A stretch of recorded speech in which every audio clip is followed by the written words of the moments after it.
இப்போ தானே வீடியோ வருது. அப்படியே பேசி அனுப்பி விடுங்க. நல்லா தெளிவாக உட்காந்து எடுங்க. கீழே உட்காந்து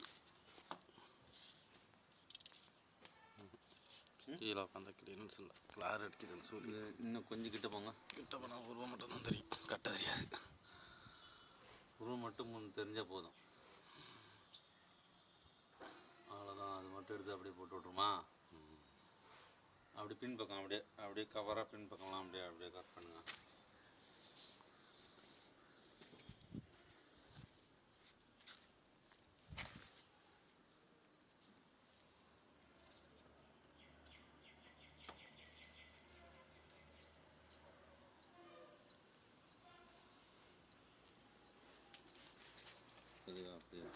அப்படியே கொடுங்க. ஓகே, சென்ட் வரும். ஏங்க இது சிம்பிளில் செஞ்சது தான். இதில் சிம்பிளில் செஞ்சு 2 கோட்டு ப்ரைமரு, 2 கோட்டு ஒயிட்டு, 2 கோட்டு பாலிஷ் பார்த்துருக்கேன். இந்தமாரி உங்களுக்கு செய்யணுன்னா இதில் நம்பர் வரும், இந்த நம்பருக்கு கால் பண்ணுங்கள். நல்லா சூப்பராக செஞ்சு கொடுத்துடலாம். அப்படியே கட் பண்ணிங்க மச்சான். இதை எப்படி கட் பண்ணிங்க?